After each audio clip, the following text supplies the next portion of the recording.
The haters are coming out in the woodworks. I've gotten like 5 different hate comments just the last like 48 hours. Y'all remember, what voice are you listening to? Quarantine is getting crazy. People are no longer sympathetic. We got to fight as leaders. Hope you enjoy this weekly DocumenTrey. Everything I create is for all the dreamers and doers. I want to give them that joyful confidence that Jesus offers us a better way to life, and he offers us a better way to lead.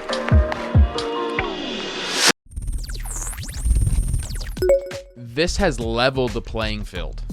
None of us have a building right now. None of us have there's a huge crowd and a huge kids ministry. Like, it's really interesting in this time of like, hey, like we're all on equal playing field. Again, I don't believe church is a competition. That's not what I'm saying at all. But what an interesting time that we really can be stewards of what we have. We have the same tools and equipment as the big churches do in this moment. So what do you think are some opportunities, unique opportunities for all of us, big church, little church, specifically right now in the season, that you would love to see churches start to hop on to? We have to spend a little bit of budget on promoting our content with no strings attached. Yes. Just goodwill, adding value, goodwill. And then you ask people that self-identify, because here's what happens. If I put an ad, and I know you do some advertising, that's like, hey guys, Alejandro Reyes here from Passion. I'm the executive pastor from Passion Creek, and we want to invite you out this Sunday. If you get that message to everyone in your city, it's one, for people that have been to churches before, they may not be interested. Okay, this is, when you said funnel, this is a funnel. Like, this is literally the funnel. These are people that have never heard your church, of you or your church. They might not even be Christian. These are people that heard of you. These are people down here that actually go to your church. Know, like, trust. A lot of people are building ads just for people that go to your church. It's gold, or you expect to go to church, right? But here's the thing. Look at how big this is compared to this. Right. Your biggest audience doesn't know your name. Your biggest potential audience doesn't know your name. Our church is a little over 1,000, and we have about 200 to 250,000 people. Like, we're doing a horrible job. So we basically had MC came on, hey, blah, blah, blah. We did message, and we did worship at the end. Because we saw analytics. We saw people were only watching 19. We saw people watching 19 minutes. And so, like, I wanted them to see pastor's message first, and then worship at the end. I'm telling you, that was valuable. Just the service, that stuff was huge. If you guys hopped in later, watch that. I just think I'm blown away right now. I think that was better than anything we could have done today. And just, I think it was good to get another outside voice. Hope that brings you guys value. But I gotta go shovel some concrete. Yippee!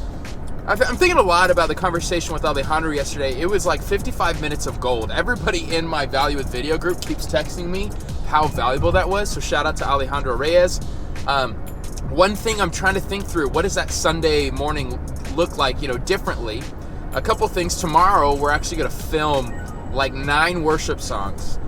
In case this gets really crazy and we really can't ever gather together, we're trying to get everything in as possible, and we're limiting it just like literally like 6 people as we're filming this. Doing that tomorrow. But one thing I thought about doing, something that's interesting, especially Facebook, when people scroll and they see it needs to be something that's eye-catching. So we started out with a countdown last week, and now I'm starting to second guess that. Alejandro said to actually put all the songs towards the back end. One thing I'm thinking about doing is having a minute buffer still to get people online, but it's almost like a coming up, and it's like 1 minute of the message that like really, is a teaser, but like, is a blessing too, something like, like those old school TV shows, coming up in this episode. I also really want to make a video soon on how I don't think everyone should be doing 15-minute sermons right now. That's really popular. A lot of people are saying that. I just have a lot of thoughts against that, but I guess it's a whole philosophy of ministry thing. But I really believe, what you get them with is what you keep them with. So, wait, I'm not supposed to make the video yet. Comment below if you guys want me to make that video. I have thoughts. I got thoughts. So Wednesday and Thursday have not gone to plan at all. Honestly, battling a little bit of discouragement. I should be encouraged. I have been working outside. The governor allows what I'm doing. We had less than 10, and it's been working hard. I've gotten a really bad sunburn. Really hard work, like harder than normal. Yeah, it was definitely a harder job than normal. I even almost apparently could have wound up in the hospital. You kink that hose. I've seen a guy fly 15 feet in the air. Yeah, that scared me. I thought maybe it would come back and hit me in the face. That's 3,000 pounds of pressure pushing against you. 3,000 psi. 3,000 psi pushing against you. It could have thrown you over that roof. But anyways, I'm pretty exhausted, and I'm trying to remember I need to fight in the strength of the Lord. But I'm thankful. I was in a bad mood yesterday. I need to stop. A little bit tempted to have some envy right now and kind of discouragement, because a lot of pastors are posting how a lot of their people, more people than ever, have joined in Zoom calls and virtual groups and all that kind of stuff. For us, we haven't really had that overwhelming response yet. And it's really easy to be like, oh, come on, people. But I'm realizing, of course, I just live by this principle. If they're not doing it, it's because you haven't led them to do it yet. And so there's so many elements to that. So I need to do a better job leading and really explaining why we think these virtual groups are what we have to have in this moment. But the other side, I know for me, I've been busier than normal.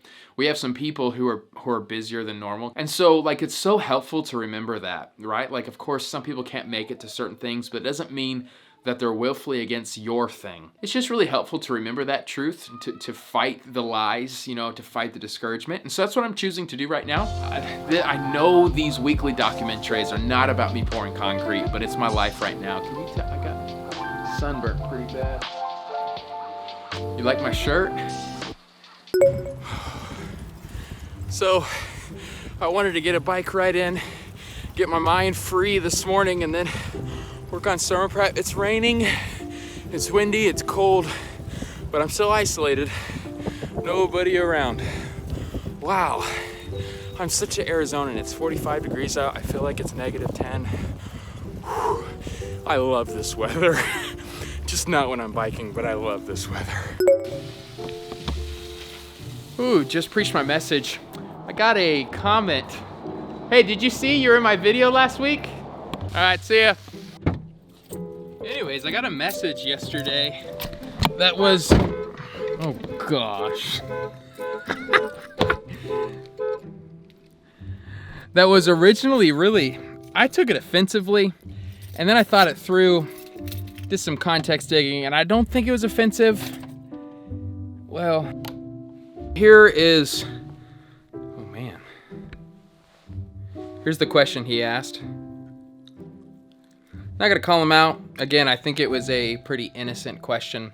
But again, when you put in almost 4 years of work, it gets a little, it's like, I think I have ROI, But I think a lot of small church pastors can agree that there is a lot more than just the metric of, the amount of people or views or whatever. And I've actually had a relative good amount of success. I've made relative good amount of money from this. I've been able to bless a lot of pastors, been able to bless my congregation. I've been given opportunities to fly different parts of the country for free. And I've had some partnerships with some great people like Logos Bible Software. So there's some ROI on my end. And I just get discouraged that a lot of people just have one metric. And I think in this world right now, with everybody having to go online, it's really sad how we're basing all of our metrics off the views, especially Facebook, because literally they count 3 seconds. So people are like, oh, I had 1,000 people come today. Well, look at your metrics. If 800 of them only watched 3 seconds, I don't think you had those 800 people at your church. But don't be discouraged. It's just, we need to be honest. It's just funny how we often use the wrong metric system. I preached a sermon one time. Mary had a different metric. And I think that's a good word. We need a better metric system in the middle of this online chaos that we're going through as churches. I think it has been used to really condemn some people, get really self-rejecting because we're not getting as many views, and really expose being small churches at this point. At the same time, I think some of us are really using this to get real self-righteous and think, hey, look how much better I am.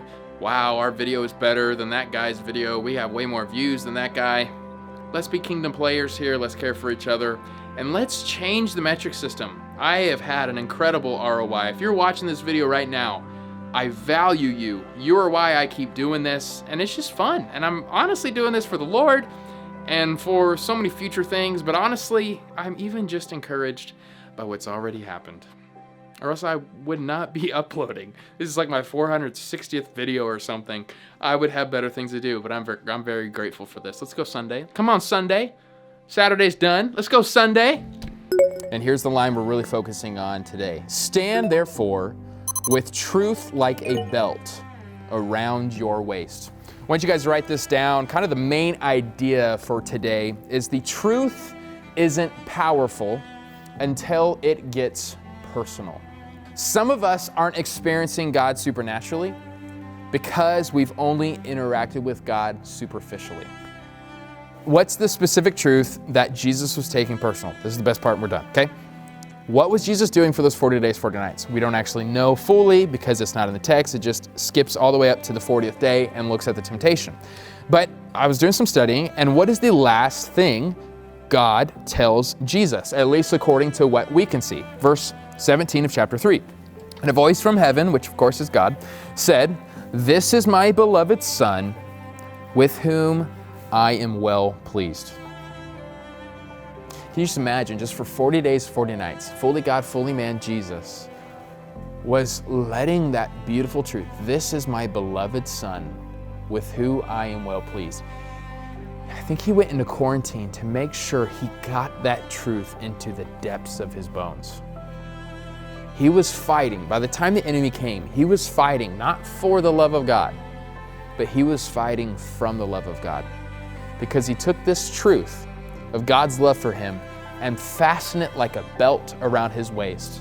When the enemy came, the most private, woundable parts of our soul was protected by the love and truth of God. Now that truth is powerful, and it's really powerful for you and me, because I know you're thinking, of course, God loved Jesus. He's perfect, his son, all this stuff.